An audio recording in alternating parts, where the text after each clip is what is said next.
성인아이라고 하는 심리학 용어를 들어보셨을 것입니다. 상담 심리학자 찰스 셀은 이 성인아이에 대해서 이렇게 설명합니다. 엮이는 가정에서 자라난 사람을 말하며 글자 그대로 성인이지만 아이와 같은 사람을 일컫는 것, 이렇게 정의합니다.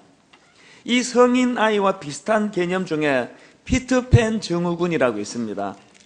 이 피터팬 증후군 역시 이미 어른이 되었음에도 불구하고 성인 사회에 적응하지 못하는 어린아이 같은 남성들의 심리 상태, 다시 말해서 육체적으로는 이미 성숙한 어른이 되었지만 여전히 어린이로 남기를 바라고 어린이로 대우받고 어린이로 보호받기를 바라는 미숙한 심리 상태, 이게 바로 피터팬 증후군입니다. 이 용어를 처음 만든 심리학자 카일리 박사는 피터팬 증후군을 앓고 있는 사람에 대해 이렇게 설명합니다. 미성숙하고 자기애적인 성격이 강하며 무책임하면서 반항심이 강하다. 근데 참 가슴 아픈 것은 현실적으로 이렇게 주변을 둘러보면은 이 성인아이 혹은 피터팬 증후군을 앓고 있는 것 같은 사람들이 의외로 많다는 겁니다. 크리스찬이라고 예외가 아닙니다. 오늘 본문을 한번 보십시오. 바울은 지금 성령의 능력으로 옛사람을 벗어버리고 새 사람을 입은 사람들의 이 세상 사람들과 구별되는 모습이 어떠한가를 쭉 설명하는데, 참 놀라운 것은 이런 성령의 능력으로 새 사람을 입은 사람이라면 굉장히 고상하고 굉장히 가치 있는 그런 삶의 규범을 따를 것 같은데 의의가 없습니다. 도둑질하지 말라는 거예요. 그리고 더 놀라운 것은 원어로 이 도둑질하지 말라 이 부분을 보면은요, 이 금지를 뜻하는 현재 진행형을 사용합니다. 이것은 현재 계속하고 있는 동작을 중단해야 한다는 뉘앙스를 담고 있는 표현입니다. 뭘 의미할까요? 그 당시 에베소 교회 성도들 중에는 여전히 은혜 받았다고 변화받았다고 교회까지 나오면서 여전히 옛 습관을 못 버리고 도둑질하는 사람이 있었다는 이야기입니다. 심지어는 어떤 학자의 얘기를 들어보면은 그 안에 있는 누군가를 지칭해서 이 강조를 했을 것이다, 그렇게까지 추측을 합니다. 이게 뭘 말하는 걸까요? 예수 믿고 난 이후에도 여전히 성인아이 혹은 피터팬 증후군, 심지어는 도둑질하는 습관을 고치지 못하는 사람이 있다는 거예요. 교회 안에 그런 사람이 존재한다는 겁니다.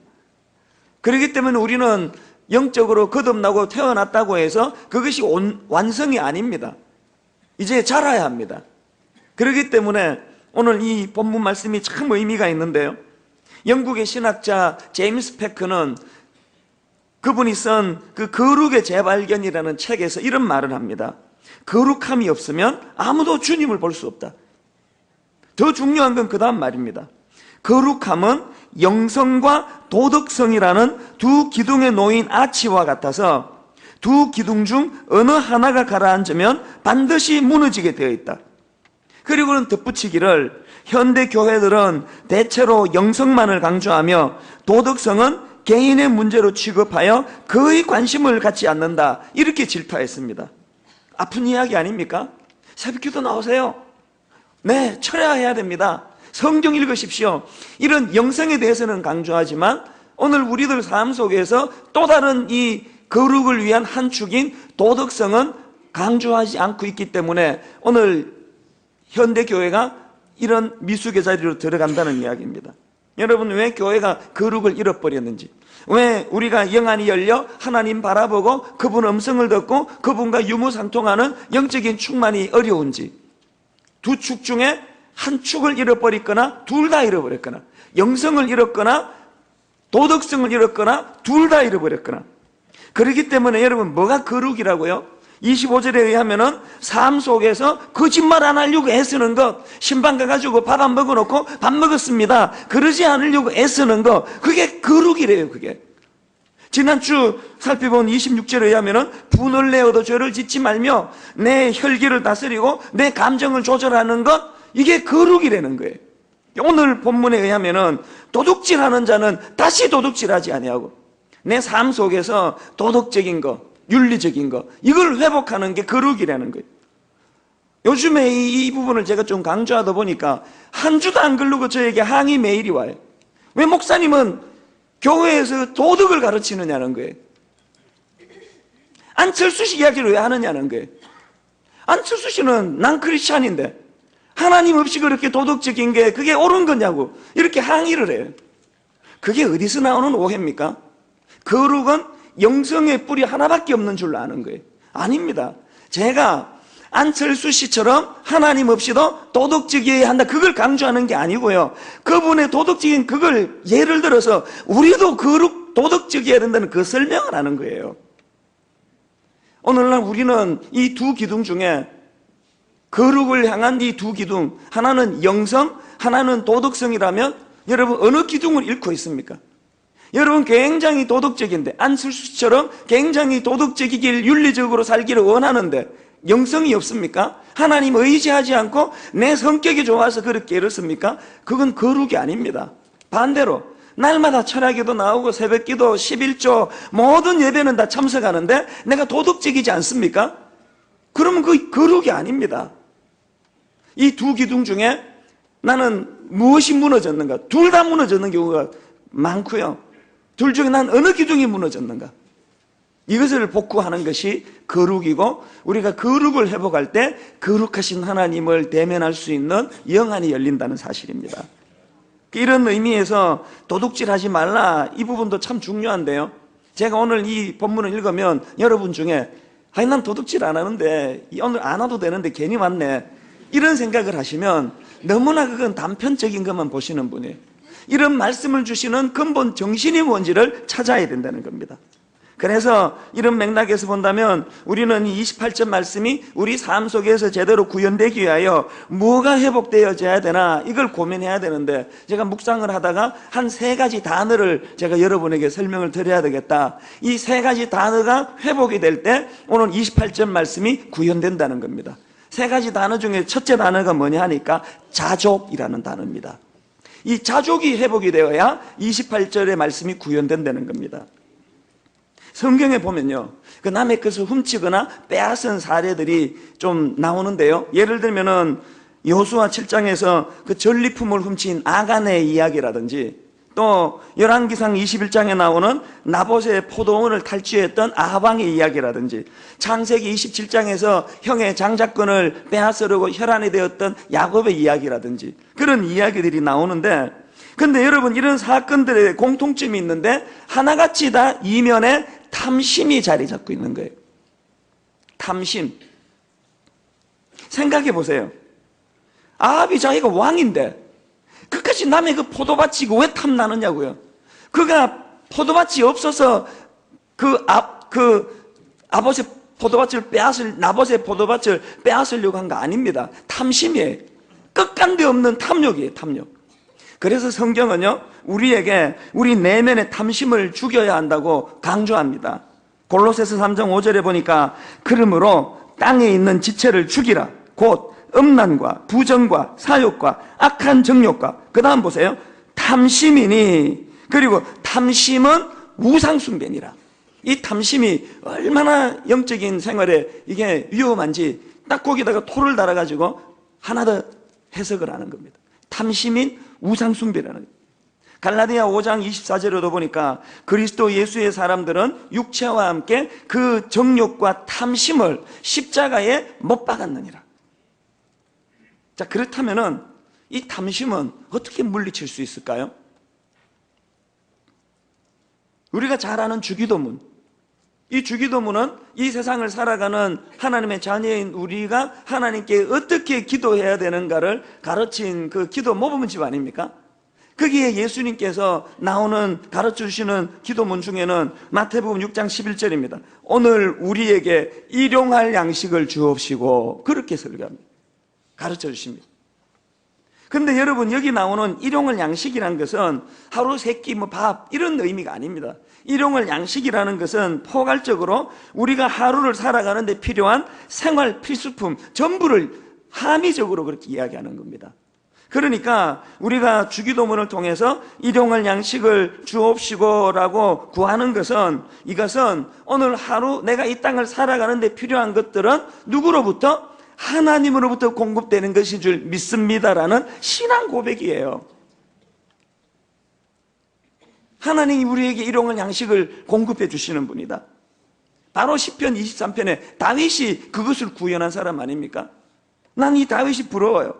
그는 시편 23편 5절에 내 잔이 넘치나이다. 여러분, 자기 인생을 돌아보면서요, 이 자족, 이 풍족, 내 잔이 넘치나이다. 뭘 더 바랍니까? 내 잔이 넘치나이다. 여러분, 이런 인생 되시기를 바랍니다. 그러려면은요, 이런 놀라운 고백이 어떻게 나왔다고요? 1절에서의 대전제가 뭡니까? 여호와는 나의 목자시니 그래서 내게 부족함이 없고 내 잔이 넘치는 거예요. 결핍한 게 없어서 그런 게 아닙니다. 하나님과의 바른 관계 회복, 일용할 양식은 그분으로부터 공급이 된다는 것을 믿는 믿음, 이것이 탐심을 죽이는 능력이더라는 것입니다. 그런가 하면 자족과 관련하여 한 가지 더 살펴볼 게 있는데요, 여러분 빌립보서 4장 11절 12절 이건 다 찾아보셔야 됩니다. 성경을 한번 다 찾아보세요. 밑줄을 그으면서 읽어야 됩니다. 빌립보서 4장 11절 12절입니다.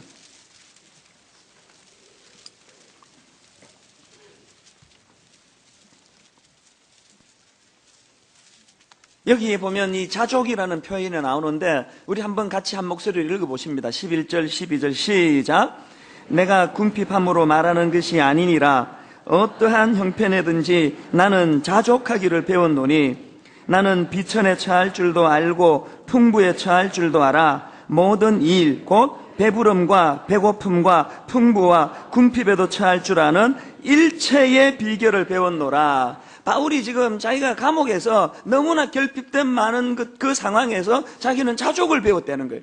그런데 여러분, 여기 나오는 자족은요, 헬라어로 보면은 아우타르케리아라는 단어인데, 이 아우타르케리아라는 단어는 이런 뜻이 있습니다. 나 자신을 스스로 지배함, 혹은 스스로 나를 통제함. 그러니까 성경이 말하는 자족은 뭘 의미할까요? 내버려두면 저절로 더 많이 가지려는 내 본성, 내버려두면 더 많은 것들을 누리려고 하는 탐심, 이런 것들이 지배하는 내 본성을 어떻게 해요? 매일 나 자신을 통제하고 나 자신을 억누르고 나 자신을 절제하려는 몸부림이 포함된 덕목이 자족입니다. 그러니까 여러분, 자족은요, 가만히 있으면 저절로 생기는 게 아닙니다. 바울은 그래서 나는 날마다 죽노라 그러는 거예요. 내 방에 가면은 나는 날마다 죽노라, 이걸 큼지막한 것을 두고 눈에 떠있는 데 보고 있습니다. 그리고는 전 이렇게 있습니다. 나는 날마다 죽기를 원하노라. 날마다 안 죽어요. 저는 노력하는 거예요. 그게 자족입니다. 그러니까요, 아주 훌륭한 목사님이 평생을 목회를 잘 하시다가 마지막 은퇴하실 때 그냥 돈 욕심을 내시고 막 그냥 탐욕스럽고 그러면요, 이야, 저 목사 저거 사기꾼이네, 저거 완전히 그 사기쳤네, 그러면 여러분 틀린 거예요. 그분들의 몸부림과 노력도 그분의 본 모습이고요, 마지막에 보이는 탐심도 그 본 모습이에요. 왜 그럴까요? 자족이라는 것은요, 매일 내 삶 속에서 내버려두면 찾아오는, 내버려두면 저절로 내 안에 다가오는 그런 탐심, 탐욕, 욕구, 이것들을 어떻게 해요? 날마다 싸우면서 나 스스로를 통제하고 나 스스로를 지배할 때 가능한 것이 자족이기 때문입니다. 저는 우리 교회의 모든 성도님들이 바울처럼 날마다 자기를 쳐서 복종시키며 날마다 자기를 통제하며 그래서 자족하는 성도님들 되시기를 주님 이름으로 축원합니다. 그러려면은 의지로 안 되고 어떻게 해요? 말씀 묵상하셔야 됩니다. 하나님의 말씀의 공급 없이 그날 다가오는 그 탐심, 탐욕과 싸울 이길 재간이 없습니다. 이제 우리 3월부터는 우리 교회에서 큐티 세미나가 있는데 이거는 교회적으로 할 행사입니다. 본당에서 했으면 좋겠어요. 자꾸 말씀을 가까이 하고 말씀을 묵상하고. 그래서 우리가 이 자족하는 자리까지, 유명한 그 일화를 아마 들어보신 분도 계실 겁니다. 헬라의 알렉산더 대왕 시대에 유명한 철학자입니다. 디오게네스라는 철학자는 이 자족하고 청렴하고 그런 것으로 유명한 분입니다. 이분은요, 조그만 나무 통 속에서 살았다고 합니다.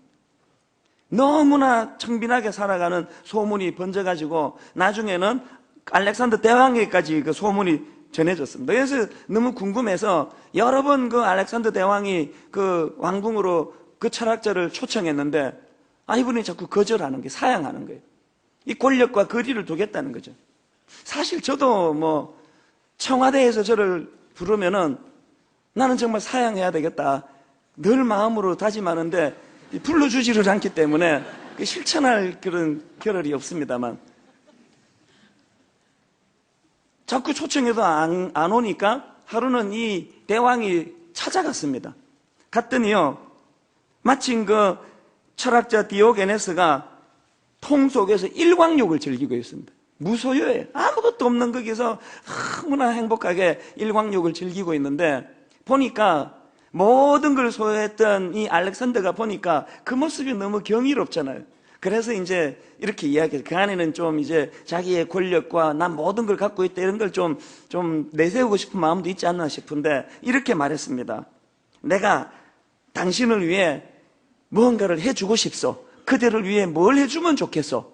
그랬더니요, 이렇게 그 욕심도 없고 자족할 줄 알았던 이 사람이 기다렸다는 것이, 사실은 저에게 청이 하나 있습니다. 그래서 그게 뭐냐 그랬더니, 대왕님 조금만 비켜주세요. 햇볕이 가렸습니다.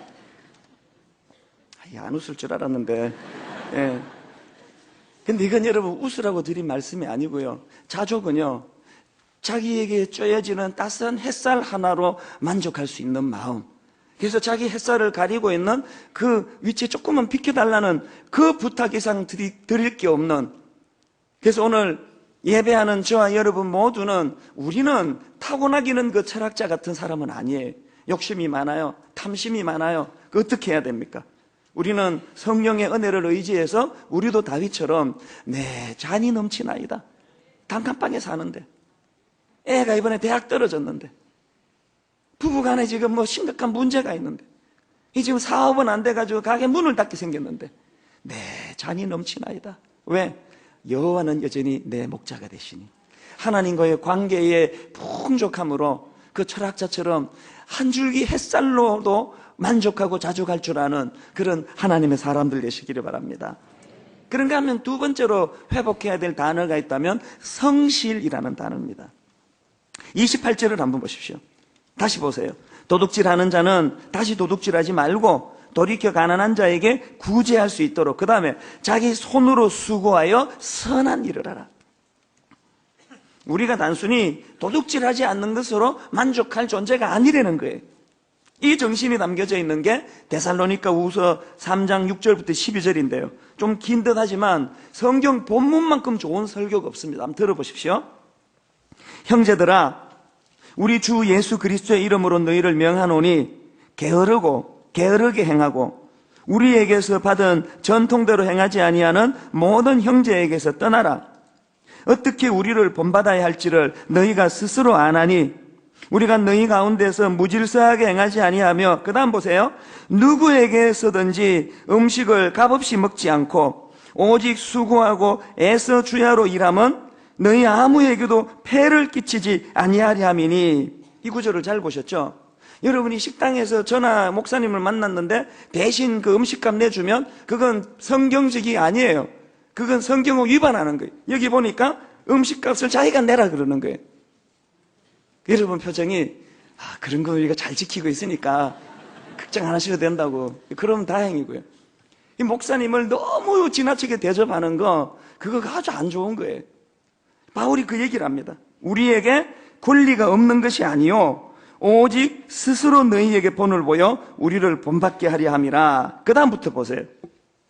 우리가 너희와 함께 있을 때에도 너희에게 명하기를 누구든지 일하기 싫어하거든 먹지도 말게 하라 하였더니, 우리가 들은즉 너희 가운데 게으르게 행하여 도무지 일하지 아니하고 일을 만들기만 하는 자들이 있다 하니, 이런 자들에게 우리가 명하고 주 예수 그리스도 안에서 권하기를 조용히 일하여 자기 양식을 먹으라 하노라. 여러분, 이 단호한 말씀, 누구든지 일하기 싫어하거든 먹지도 말게 하라. 이게 기독교의 노동관입니다.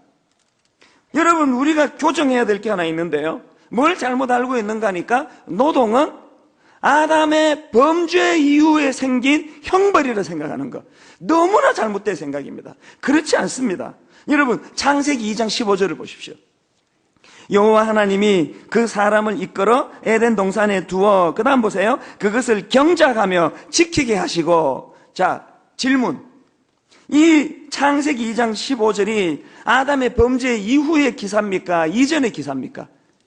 범죄 이전의 기사예요. 그러니까 아담이 범죄하기 이전에도 하나님이 노동을 허락하셨어요. 우리가 교정해야 되는 게 뭐냐 하면은, 지금 이 노동이라는 것은 아담의 범죄 이후로 얻게 된 형벌이 아니라 뭐가 형벌인지 아세요?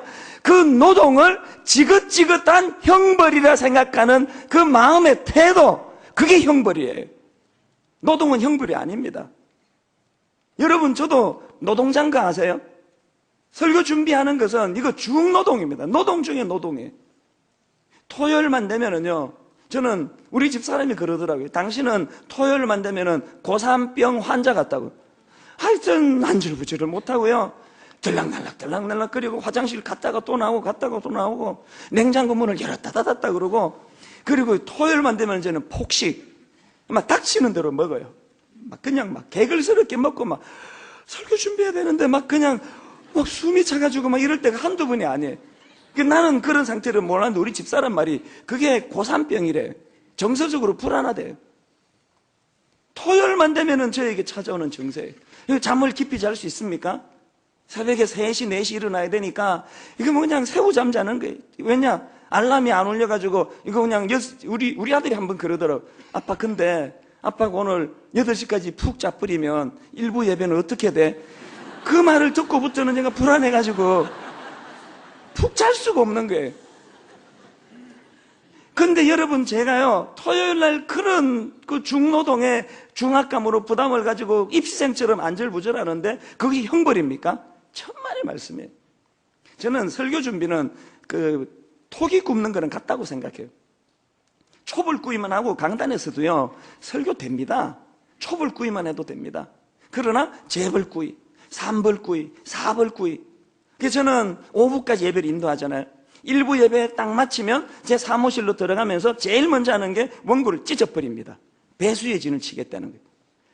근데 어느 날서부터 찢으면서 프린트가 안 되면 어떡하지? 이 파일이 깨지면 어떡하지? 불안해가지고 이제 요령을 부려가지고요, 끝에 조금만 찢어가지고 옆에 두고 이제 프린트가 안 되면 그거라도 들고 가려고. 그랬다가 제가 오늘 이 본문을 보면서 다시 찢어버리기로 했습니다. 그래서 1부 때는 100% 찢습니다. 왜 찢을까요? 3벌구이, 4벌구이 하겠다는 거예요. 1부 예배 때 주신 영감, 1부 예배 때 군더더기 빼내고 2부 때 다시 짧은 시간에 준비합니다. 제가 나가서 여러분 악수로 배웅하지 못하는 거 양해해 주세요. 그러나 그 시간에서 설교 준비하고 성도들 기도해 주고 그런.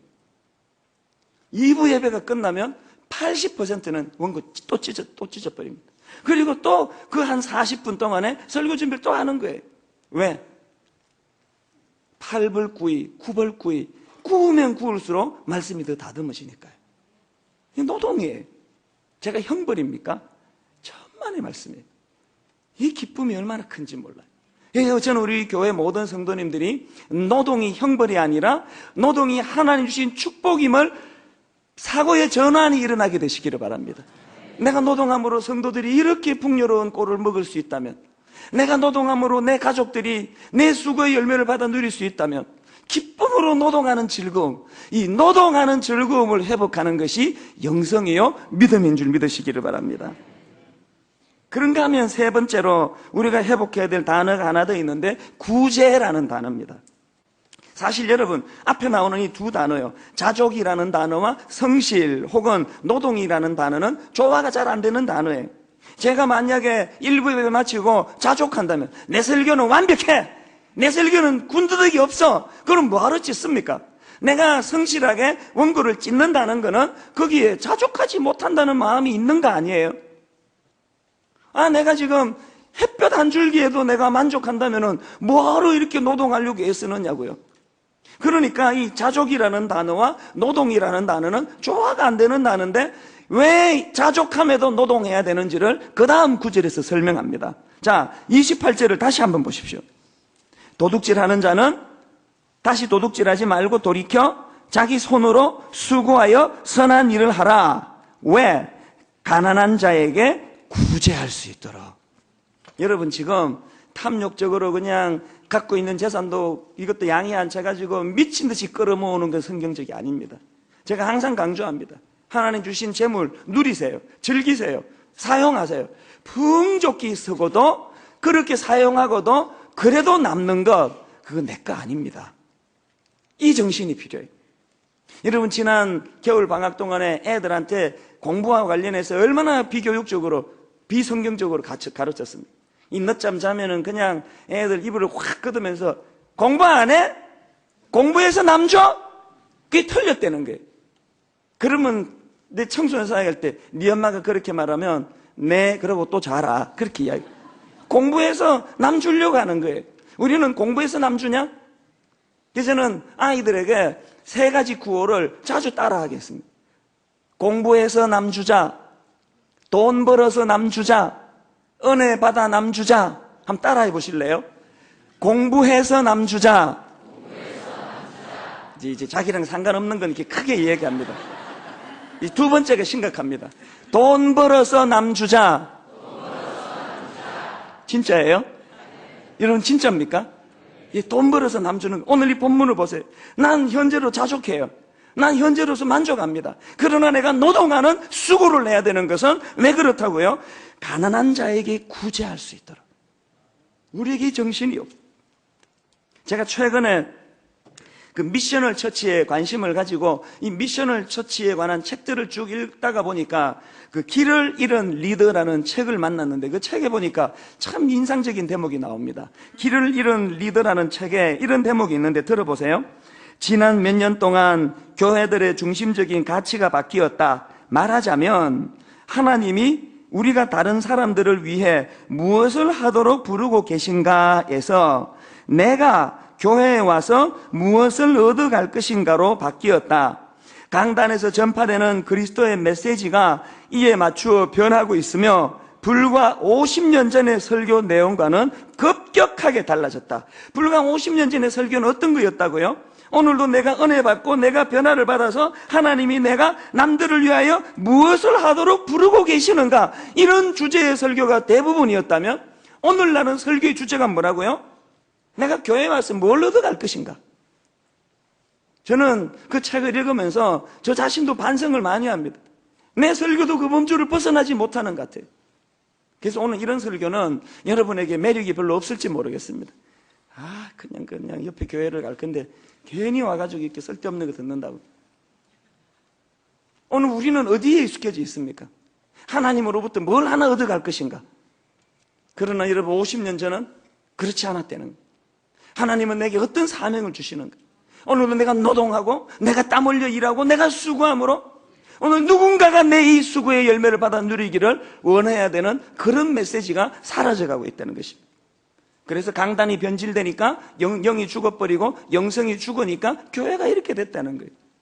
이사야 58장 3절에도 보니까요, 암만 금식하는데 하나님이 은혜를 안 주세요. 그래서 이렇게 말합니다. 우리가 금식하되 어찌하여 주께서 보지 아니하시오며 우리가 마음을 괴롭게 하되 어찌하여 주께서 알아주지 아니하시나이까. 왜 금식하는데 반응이 없습니까? 그렇게 하나님께 여쭈니까 여러 원인을 짚어주시는데 그 중에 한번 보세요. 6절부터 보십시오.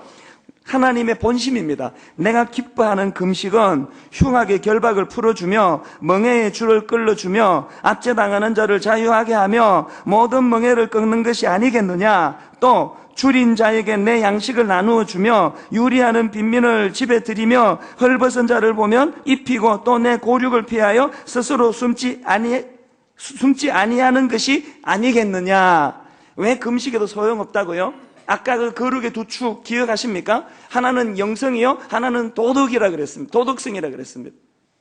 내가 하나님 앞에서 영성만 추구하고 20일 금식, 30일 금식 아무리 해도 안 들어주신다는 거예요. 먼저 어떻게 해요? 가난한 이웃, 불쌍한 자들, 그들을 섬기는 마음이 회복이 돼야 된다. 프랑스에서 존경받던 그 피에르라는 신부가 있었습니다. 아마 이분은 그 이태석 신부처럼 참 그 구제를 많이 했던 분인 것 같아요. 그래서 이제 어려운 사람들, 거리를 헤매는 사람, 이런 분들을 위해서 그 움막집을 지어주는 일을 했는데 요즘으로 치면 그 헤비타트 운동 같은 것 같아요.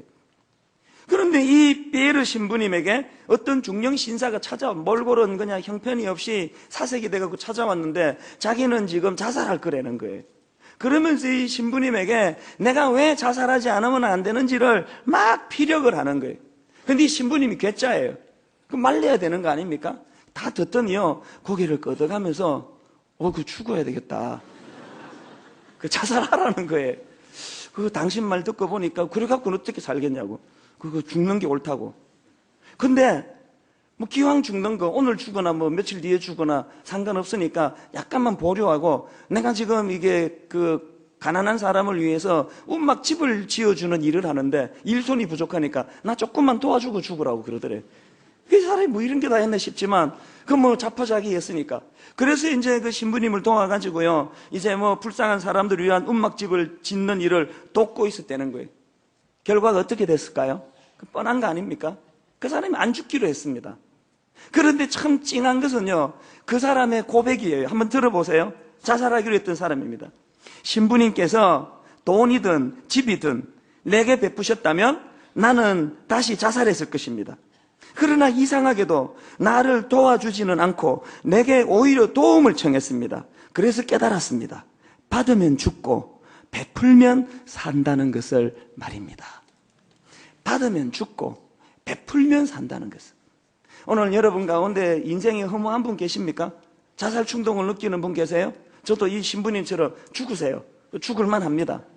그러나 여러분, 살고 싶으시면 받으면 죽고 베풀면 산다는 이 신비로운 하나님의 법칙을 깨닫게 되시기를 바랍니다. 우리가 이렇게 비참한 것은 매뉴얼대로 살지 않아서 그래. 자동차 구입하고 우리나라 분들은 매뉴얼 안 읽어요. TV 구입하고 우리나라 분들은 매뉴얼 안 읽어요. 매뉴얼을 안 읽어가지고 엉터리로 쓰는 거예요. 컴퓨터 구입하면 매뉴얼을 봐야 돼요. 하나님이 우리를 만드셨으면 매뉴얼을 봐야 돼요. 매뉴얼을 봐야 돼요. 매뉴얼. 그 매뉴얼을 보면은 원리를 깨달아요. 아, 내가 그동안에 너무나 탐욕적이고 내가 너무나 그냥 받기만 하려고 그러다 보니까 내가 죽어가게 되었구나. 주님은 우리를 에베소서 2장 10절에서 왜 지었다고 말합니까? 선한 일에 쓰이려고 우리를 지었다고 이야기해요. 결론을 맺으러 갑니다. 이거 회복해야 됩니다. 바나바라는 인물은요, 이런 삶을 실천했던 대표적인 인물입니다. 사도행전 4장 36절에 보니까 구브로에서 난 레위족 사람이 있으니 이름은 요셉이라. 사도들이 일컬어 바나바라 하니 그가 밭이 있음에 팔아 그 값을 나누고 가지고 사도들의 발 앞에 두니라. 이렇게 적극적으로 구제하던 바나바였는데 어떻게 그게 가능했는가를 성경이 굳이 설명을 합니다. 사도행전 11장 24절. 바나바는 착한 사람이요. 구제하려면요, 여러분 성품이 착해야 돼요. 그 다음 보세요. 바나바는 착한 사람이요. 그 다음에 성령과 믿음이 충만한 사람이라. 여러분, 저나 여러분은 본능적으로 착하진 않다 할지라도 내가 성령 충만하면, 내가 영적으로 충만하면 반드시 우리는 구제하는 사람이 돼야 된다는 거예요. 두 축 가운데 아무리 기도 생활 잘하고 금식하고 별것 잘해도 이 한 기둥을 회복하지 않으면 온전한 거룩의 집을 지을 수가 없습니다. 제가 며칠 전에 기사를 보니까요, 베네수엘라의 호세 안토니오 아브레우 박사 이야기가 나와 있더라고요. 아시겠지만 베네수엘라는 국민의 60%가 빈곤층인 나라입니다. 가난한 나라예요. 그러다 보니까 그 빈곤층 아이들 중에 많은 경우에 6살 때 마약에 손을 댑니다. 10살 때 손에 총이 들려진답니다. 한마디로 말해 아이들이 극빈한 나라에 태어나서 미래도 없고 꿈도 없으니까 그렇게 자기들을 망가뜨리며 사는 거예요. 그런데 놀랍게도 이 아브레우 박사는요, 음악을 통해 이 불쌍한 아이들을 구제할 수 있다, 꿈을 심어줄 수 있다. 그래가지고는요 1975년도에 엘 시스테마라는 음악기관을 세웁니다. 그리고는 폭력과 범죄가 넘쳐나던 그 도시 빈민가 한 차고에서 11명의 아이에게 자기 사제를 들어 악기를 사주는데요, 여러분, 처음 무료로 클라리넷을 받았던 전광 오범 소년이 이런 말을 했습니다. 아브레우 박사가 내가 악기를 들고 도망가지 않을 것이라고 믿고 있어서 그것에 놀랐습니다. 믿어주면서 악기를 가르쳤는데 놀라운 일이 일어났습니다. 11명으로 시작한 그 차고에서 시작한 작은 음악이 지금은 베네수엘라 전역에 214개 지부를 갖추고 퍼져나가고요. 지금까지 그 기관을 통해서 2세부터 17세까지 청소년들에게 빈곤층 30만 명의 아이들에게 음악 교육을 시켰고 세계적으로 유명한 음악가를 배출했다는 겁니다. 세계적인 음악가를 배출해서 그가 위대한 것이 아니고 꿈을 잃어버린 빈민가 아이들에게 자기가 가지고 있는 재능, 내가 나누어 줄 수 있는 그 무엇을 가지고 함께 공유했기 때문에 그가 위대하다는 겁니다. 결론으로 왜 이야기를 드릴까요? 여러분에게는 여러분이 나눌 그 어떤 재능이 있습니까? 다시 말씀드립니다. 받으면 죽고 나누면 삽니다. 도둑질하지 말라라는 이 말씀에 만족하지 마시고 나는 과연 내 이 노동의 대가 땀에 쓰고 이 결정체로 누군가를 위하여 가치 있는 일을 하고 있는가? 오늘 이 결론을 기억하시면서 우리 몇 주째 계속 부르는 찬양입니다. 내 마음에 주를 향한 사랑이 나의 말엔 주가 주신 진리로 나의 눈에 주의 눈물 채워주소서. 우리 삶 속에서 도덕성, 영성 회복하며 찬양합니다. 내 마음에 주를 향한 사랑이 내 마음에 주를 향한 사랑이 나의 말엔 주가 주신 진리로 나의 말엔 주가 주신 진리로 나의 눈에 주의 눈물 채워주소서. 주의 눈물 채워주소서. 내 입술에 찬양의 향기가 내 입술에 찬양의 향기가 두 손에는 주를 닮은 성김이 주를 닮은 성김이 나의 삶의 주의 흔적 남게 하소서. 그것이 바로 영성이에요. 하나님의 사랑이 영원히 함께하리. 하나님의 사랑이 영원히 함께하리. 십자가의 길을 걷는 자에게 순교자의 삶을 사는 이에게 조롱하는 소리와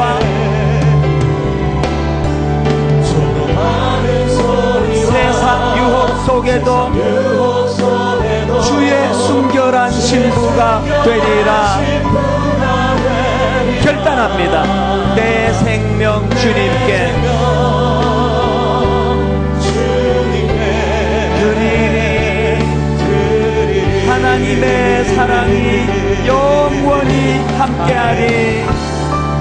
하나님의 사랑이 영원히 함께하리. 십자가의 길을 걷는 자에게 순교자의 삶을 사는 이에게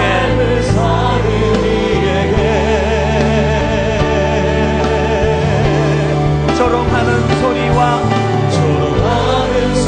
세상 유혹 속에도 주의 순결한 신부가 되리라. 마음으로 결단하며 내 생명 주님께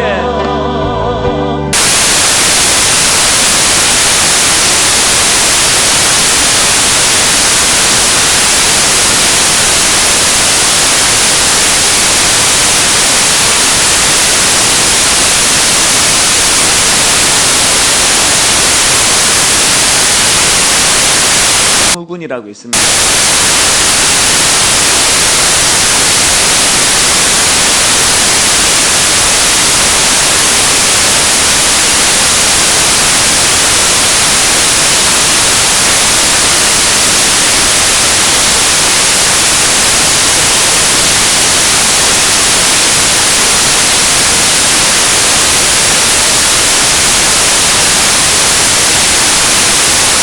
이 용어를 처음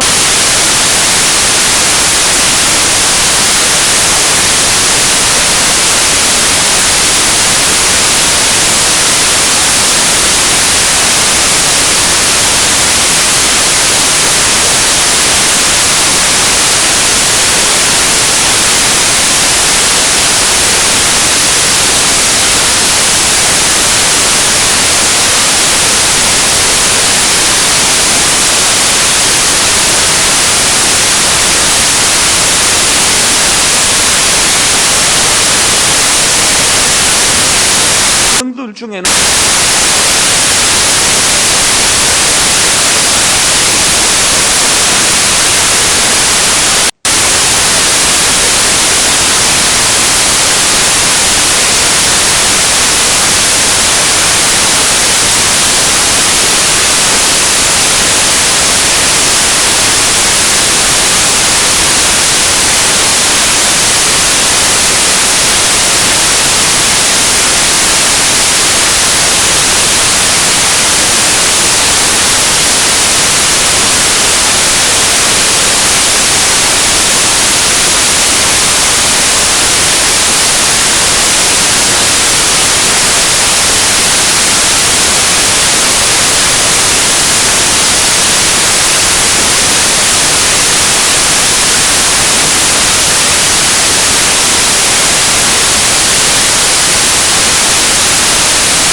다스리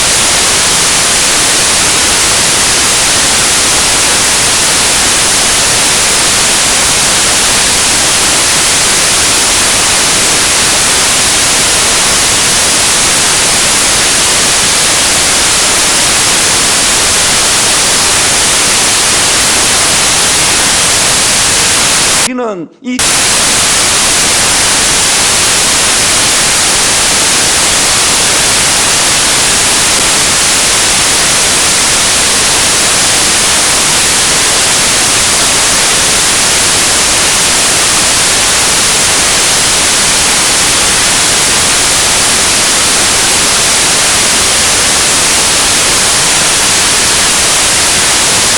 복구하는 것이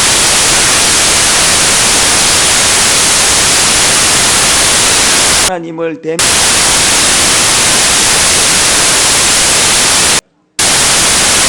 이런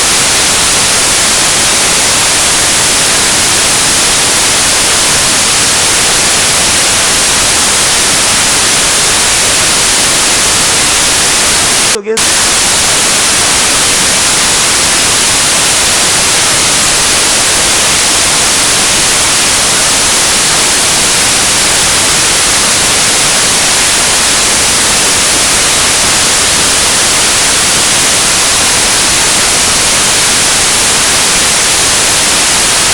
아버지의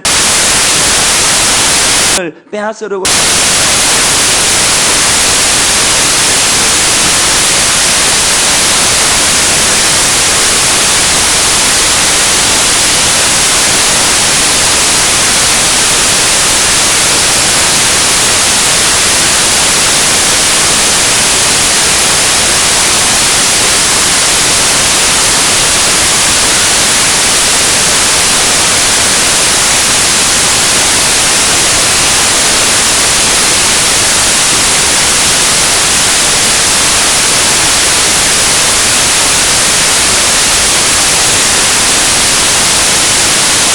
하면은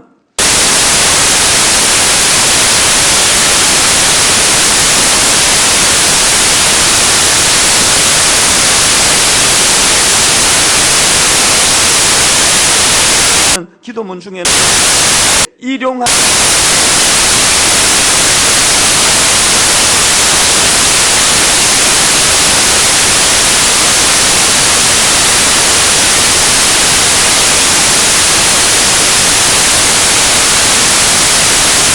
옵시고